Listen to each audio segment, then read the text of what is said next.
Selamat pagi, Shalom, jemaat yang terkasih di dalam Tuhan Yesus Kristus. Senang menjumpai Bapak, Ibu, Saudara-saudari dalam Sapaan Gembala dan Renungan Harian GKI Cikarang pada hari ini, Senin 12 Agustus 2024, dengan tema Memang Lidah Tak Bertulang.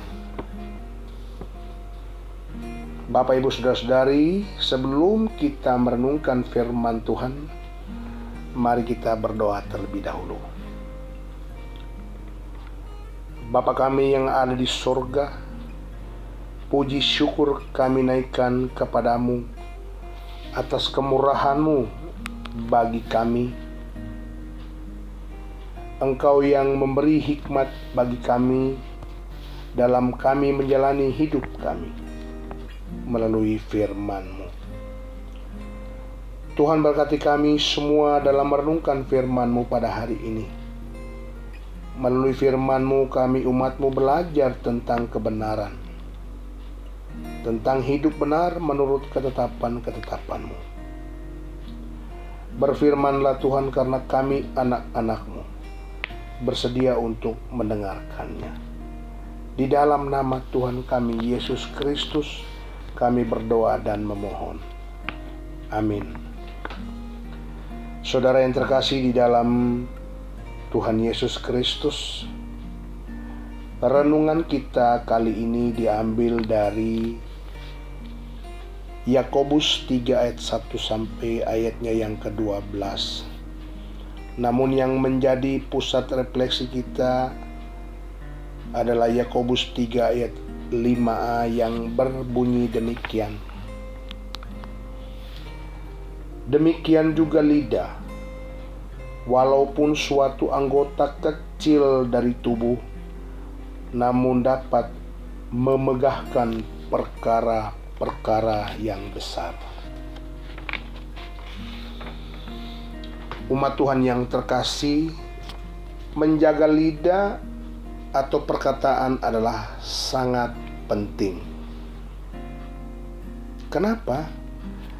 Karena lidah atau perkataan sangat berperan dalam menentukan suasana kehidupan kita. Atau kata lain, ucapan-ucapan kita menentukan kualitas diri kita. Berkenaan dengan itu, dalam kitab Mazmur 13 ayatnya yang ke-14 menasihatkan kita,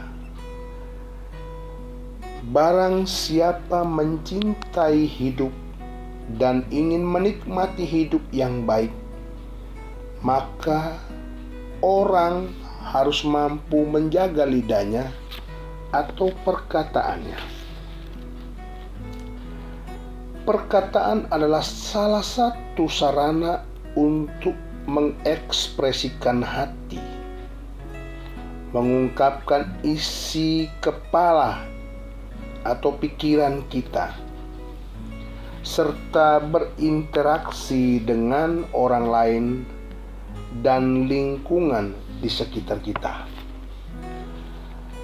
Perkataan memiliki aspek penting dalam kehidupan manusia, khususnya dalam berkomunikasi, di mana untuk menciptakan komunikasi yang berkualitas, tentunya harus mengikuti norma dan etika yang baik, sehingga terjalin persahabatan, penghiburan, serta kekuatan, dan bukan perselisihan, permusuhan, bahkan pencitraan.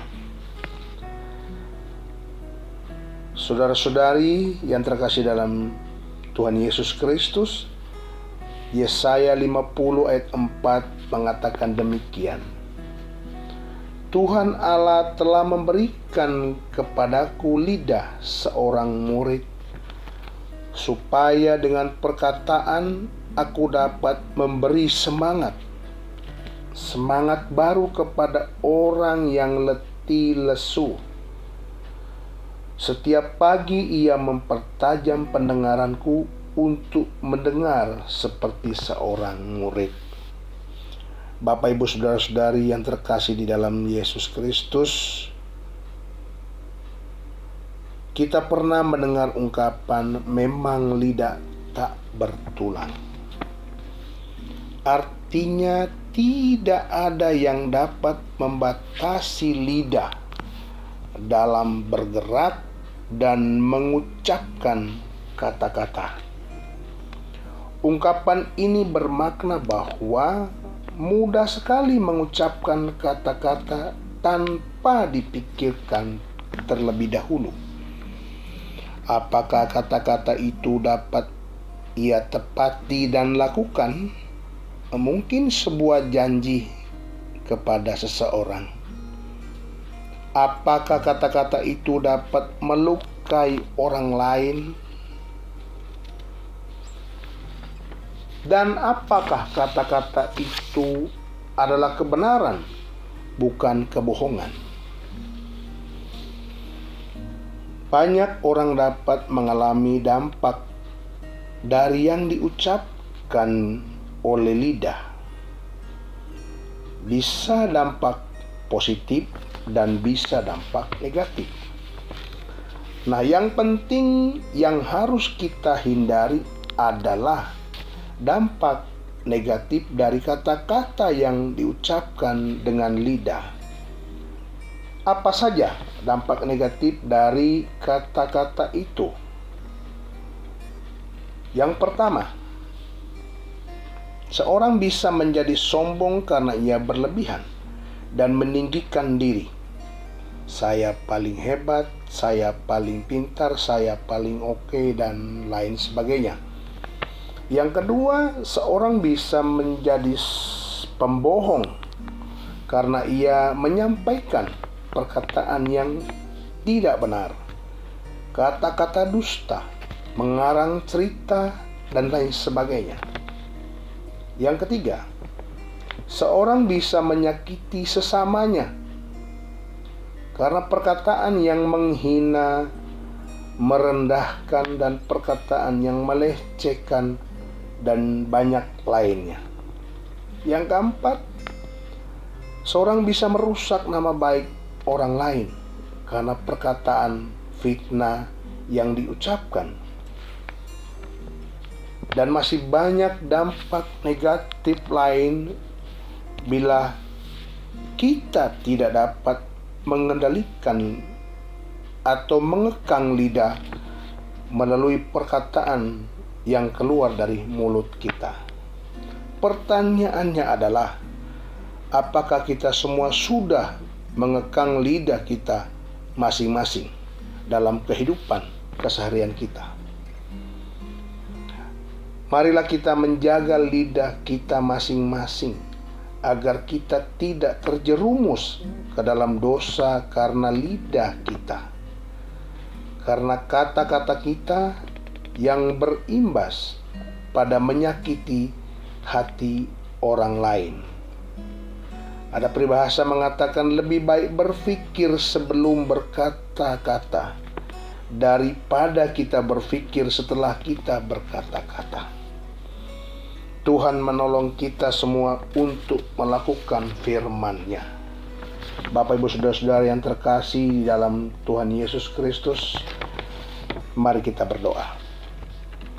Ya Tuhan, sumber kehidupan kami, ucap syukur atas perkenan-Mu bagi kami pada hari ini. Terima kasih atas firman-Mu yang sudah kami renungkan bersama pada hari ini.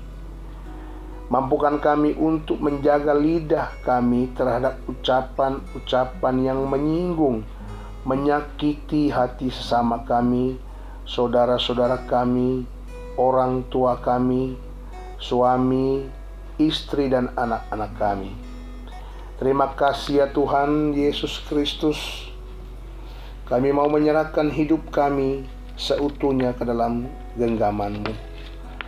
Ampuni dosa dan pelanggaran kami ya Tuhan. Di dalam nama Tuhan kami Yesus Kristus, kami berdoa dan memohon. Amin. Demikian renungan kita hari ini, saudara-saudara. Semoga firman Tuhan hari ini dapat menyemangati kita semua untuk melakukan aktivitas kita pada hari ini. Dan jangan lupa bagikan renungan ini kepada saudara-saudari kita yang lain. Tuhan Yesus memberkati kita semua.